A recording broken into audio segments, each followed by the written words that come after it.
ცოლქმრობა, ღვთით დადგენილი საიდუმლო, ადამიანური ყოფის საფუძველთა საფუძველია. ქორწილის დღე კი ყველაზე მნიშვნელოვანი დღეა ყველა ქალისთვის. საკუთარი ქორწილის დღე ყველა გოგონას დედოფლად აქცევს. იმ დღის უმშვენიერესი მთავარი გმირი პატარძალია,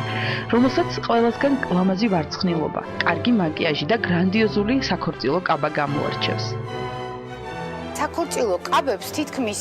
სეზონი არ გააჩნია და მოდაც იცით ახალი ყველაფერი კარგად დავიწყებული ძველიაო როგორც ამბობენ და საქორწილოშიც მეტნაკლებად მაგრამ იცით რა მე 12 წელი ამ ბიზნესში ვარ და ვამჩნევ რას რომ აი პერიოდულად რაღაცა განიცდის ცვალებადობას ხო აი თქვათ ამოიჩემებენ ერთი პერიოდი იყო აი რამოდენიმე თვის წინ იყო სულ გაშლილი რუშებიანი კაბები ეხლა ძალიან აი ზაფხულთან დადგომასთან დაკავშირებით აი ისეთი ბერძნული სტილი შემოვიდა და რაღაც ირჩევენ გოგონები უფრო ესეთი ჰაეროვან თხელ და თავისუფალ სამოს რომ არ იყოს გაკრული იყოს თავისუფლად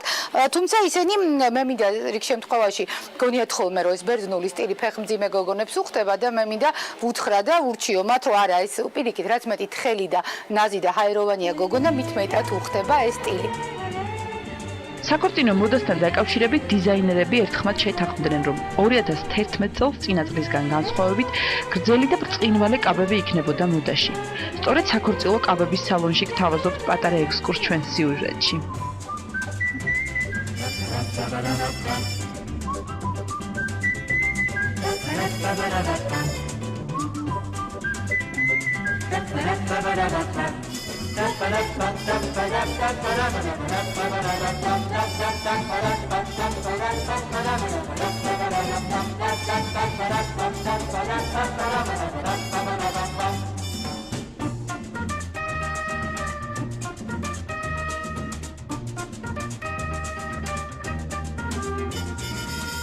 ამ კაბას რა მომენტი აქვს და რითია განსხვავებული ჯერ ის რომ არის საკმაოდ ძვირფასი და ძვირადღირებული ფაქტურა დამუშავებული ხელით არის ნამუშევარი აი ეს თვლები და მე მისი პრიორიტეტი არის რომ ორი ფერია და აი ამ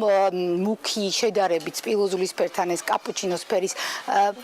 კონტრასტი იძლევა იმის საშუალებას რომ გამოიყოს წელის ფორმა აი ამ ფორმებით რომ აი ეს წელის ფორმა გახდეს უფრო თხელი უფრო წვრილი და აი სილუეტურად ის